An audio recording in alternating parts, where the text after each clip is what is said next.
Yeah. Imagine that you are wrestling or boxing a real boxer, a real wrestler who's really good at what he does. And because of how good you are at it, when he starts to use his power, his skills against you, you completely destroy his skills to a point that he looks like an amateur in what he does. He's not a good boxer anymore. He's not a good wrestler anymore because of how good you are. And as soon as you allow him to wrestle someone else or box someone else, he's completely perfect and good again, and he's showing all his skills.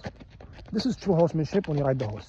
When the horse tries to use his skills and his body against you, if you deal with it in the right way unconsciously, you slip the rein as much as he pulled, you collect as much as he gave into the hand, you lean as much as he leaned on the bit, like I explained in the videos and books, you will end up controlling the horse's balance. So when the horse uses his power, his moves, his actions, his reactions against you to buck, to bolt and so on, because you will react in the right way, you will end up controlling his balance.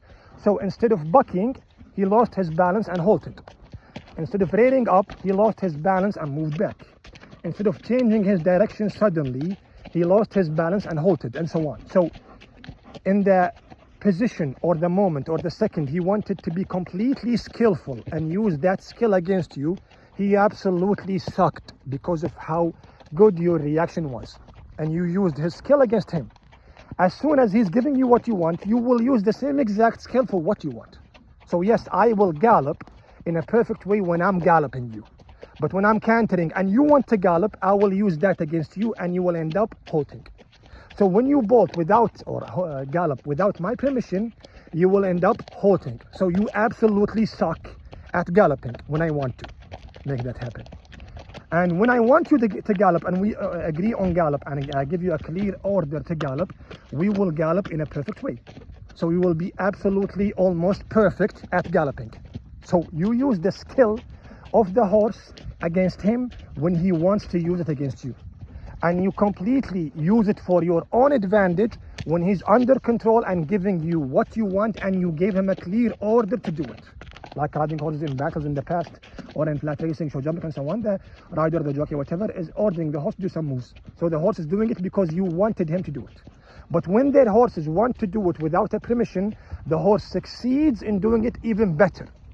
So the horse will absolutely do what he wants in the best way possible, and you will suck as a rider and lose your balance. In this way of riding, when the horse wants you to lose control or fall down from his back, or when the horse wants you to suck at what you do, he will end up sucking at what he does, and you will end up doing exactly what you want, not the opposite. So true horsemanship is to make the horse know that the skill or the power he has, the actions, the reactions, are going to be used for what I want. And as soon as he uses that against me and I become his competition or rival, I will end up making 70 to 90% of these skills completely disappear.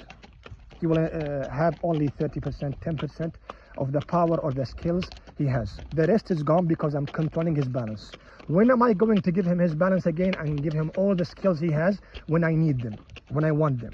So when I'm boxing the boxer, 70 to 90% of his boxing skills are gone. As soon as I'm allowing him to box someone else, not me, I will give him the remaining 70 or 90% of his skills. This is the true horsemanship that you should and you would, or every rider will actually want to achieve that. But 95% at least of ways of riding, good or bad, will not be able to achieve that.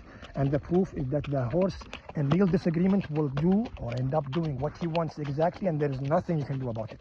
In this way of riding, when the horse completely disagrees with you in real tough situations, you will end up making the horse do the complete opposite of what you wanted. When he wants to bolt, he will end up halting. When he wants to move back and be stubborn and halt and refuse to move, he will end up galloping. When he wants to rear up, he will end up moving back. When he wants to change his direction suddenly away from something he's afraid of, he will end up moving towards it, and so on.